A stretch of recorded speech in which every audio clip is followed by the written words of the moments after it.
ಎಲ್ಲರಿಗೂ ಸನ್ಮಾನ ಮಾಡಿಸಿ ಎಲ್ಲಿ ಹೊಸಮನೆ ಸನ್ಮಾನ ಮಾಡೋದು ಉಳಿದದು ಅದಕ್ಕಾಗಿ ಹೊಸ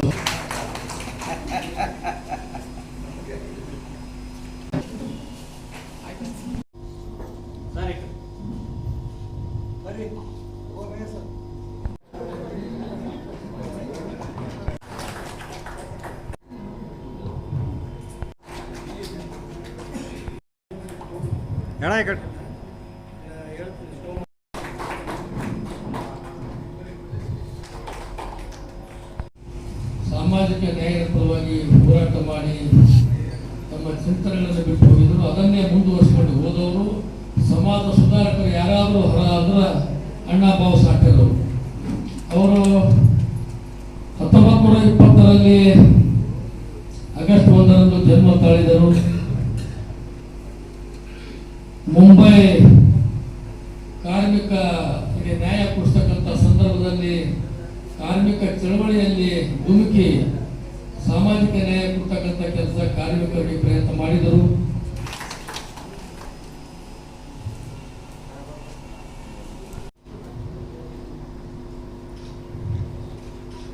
ಭಾರತದ ಸರ್ವಾಂಗೀಣ ಮುನ್ನಡೆಯ ದೃಷ್ಟಿಯಿಂದ ಅತ್ಯಂತ ಮಹತ್ವವಾಗಿರ್ತಕ್ಕಂಥ ಕೆಲವು ಶ್ರೇಷ್ಠ ನಾಯಕರುಗಳು ಈ ದೇಶದ ಭೂಮಿ ಮೇಲೆ ಆಗಿಬಿಟ್ಟಿದ್ದಾರೆ. 1920ರಲ್ಲಿ ಆಗಸ್ಟ್ 1ರಂದು ಕೂಡ ಅಣ್ಣಾ ಭಾವ ಸಾಠೇರ್ ಅವರು ಜನ್ಮ ತಾಳಿದ ಮೇಲೆ ಅವರು ಜನ್ಮನ ಅನ್ಯನ ಪ್ರತಿಭಾವಂತರು ಪ್ರತಿಭೆಗೆ ಪಾಂಡಿತ್ಯವನ್ನು ಬೆಳೆಸಿಕೊಂಡು ಅಸ್ಪೃಶ್ಯತೆ ತಾಂಡ ಮಾಡತಕ್ಕಂಥ ಕಾಲದಲ್ಲಿ ವಿದ್ಯಾಭ್ಯಾಸಕ್ಕೆ ಅನೇಕ ತೊಂದರೆಗಳನ್ನು ಪಟ್ಟಿರ್ತಕ್ಕಂಥ ಪರಿಸ್ಥಿತಿ ಸ್ವಾಭಿಮಾನದಿಂದ ಆ ಶಿಕ್ಷಣವನ್ನೇ ತೊರೆದು ಕಾಲ್ನಡಿಗೆಯಿಂದ ಅಣ್ಣಾ ಭಾವ ಸಾಠೆ ಅಂದ್ರೆ ಯಾರು? ಬಹಳಷ್ಟು ಮಂದಿ ಗುಲ್ಬರ್ಗ ಜನಕ್ಕೆ ಅಣ್ಣಾ ಭಾವ ಸಾಠೆ ಅಂದ್ರೆ ಯಾರು, ಏನು, ಯಾಕೆ ಮಾಡ್ಲಕ್ಕತ್ತರಿ ಇಂಥವೆಲ್ಲ ಏನಪ್ಪ ಅಂದ್ರೆ ಅವರ ಶತಮಾನೋತ್ಸವ ಇರ್ಬೋದು, ಅವರ ವಿಚಾರ ಸಂಕಿರಣ ಇರ್ಬೋದು. ಒಂದು 2-3 ಕಾರ್ಯಕ್ರಮಗಳನ್ನು ನಾವು 2018ರಲ್ಲಿ ಕೂಡ ಒಂದಿನ ಪೂರ್ತಿಯಾಗಿ ನಾವು ಅವರ ಬಗ್ಗೆ ವಿಚಾರ ಸಂಕಿರಣ ಇಟ್ಟಿದ್ದೇವೆ. ನಾವು ಇದರಾಗ ಸುಮಾರು ನಾವು ರಂಗಮಂದಿರದಲ್ಲಿ 1000ರಿಂದ 1,500 ಜನನೂ ಕೂಡ ಸೇರಿಸಿ ಡಾಕ್ಟರ್ ಎಲ್ ಎನ್ ಮಂತಯ್ಯ ನಮ್ಮ ರಾಜ್ಯಸಭಾ ಸದಸ್ಯರಾಗಿದ್ದರು. ಅವರ ಸರ್ವನಾಮದ ಅಧ್ಯಕ್ಷತೆಯಲ್ಲಿ ನಾವು ಒಂದು ಕಾರ್ಯಕ್ರಮ ಮಾಡಿದ್ದೀವಿ. ಅದಾದ ನಂತರ ಮತ್ತೆ ಸುಮಾರು 7-8 ವರ್ಷ ಆಯ್ತು. ಇಲ್ಲಿವರೆಗೂ ಕೂಡ ನಾವು ಯಾವುದೋ ಒಂದು ಸಮಾರಂಭ ಆಗಲಿ ಅವ್ರದ್ದು ಪತ್ರಿಕಾಗಲಿ ಮಾಡಲಿಲ್ಲ.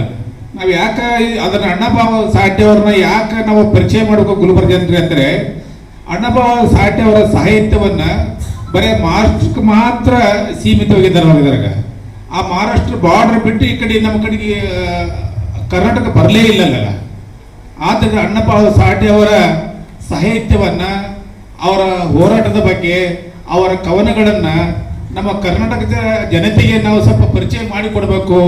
ನಮ್ಮ ಯುವ ಪೀಳಿಗೆಗೆ ಅವರ ಮನಸ್ಸಿನಲ್ಲಿ ಅವರ ಸಾಹಿತ್ಯ ತುಂಬಬೇಕಂತಕ್ಕಂಥ ಒಂದು ಉದ್ದೇಶದಿಂದ ನಾವು ಸಾಹಿತ್ಯ ಸಾಮ್ರಾಟ ನಮ್ಮ ಅಣ್ಣಾ ಭಾವ ಸಾಠೆ ಅವರ 106ನೇ ಜಯಂತಿಯನ್ನು ನಾವು ಇವತ್ತು ನಮ್ಮ ಸಮಾನ ಮನಸ್ಸುಗಳು ಸೇರಿ ಮಾಡ್ಬೇಕಂತ ಒಂದು ತೀರ್ಮಾನ ಮಾಡಿದ್ರಿಂದ ಇವತ್ತು ತಾವೆಲ್ಲರೂ ಬಂದಿದ್ದೀರಿ.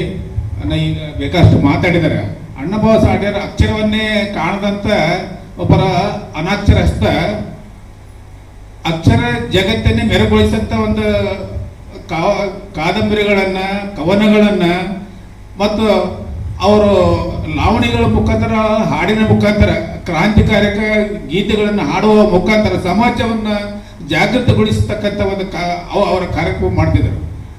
ಅವರು ಕಷ್ಟ ಎಷ್ಟು ಪಟ್ಟರು ಅಂದರೆ ಸುಮಾರು ಅವ್ರು 12 ವರ್ಷ ಇದ್ದಾಗಲೇ ಯಾವಾಗ ಅವರೇನು ಸ್ಕೂಲ್ಗೆ ಹೋಗಿದ್ರು, ಸ್ಕೂಲಲ್ಲಿ ಏನೋ ಜಾತಿ ಪದ್ಧತಿಯಿಂದ ಅವ್ರನ್ನ ಹೊರಗೆ ಹಾಕಿದಾಗ ಒಂದೇ ದಿನ ಹೋಗ್ಯಾರಂತ ಅವರೆಲ್ಲ ಸ್ಕೂಲಿಗೆ. ಹೋದ್ಮೇಲೆ ಶಾಲೆಗೆ ಬಿಟ್ಟವ್ರು ಅವ್ರ ಕಾಲೇಜ್ ಮೆಟ್ಲಾಗಲಿ ಹೈಸ್ಕೂಲ್ ಮೆಟ್ಲಾಗಲಿ ಅವ್ರಿಗೆ ಏರಲಿಲ್ಲ.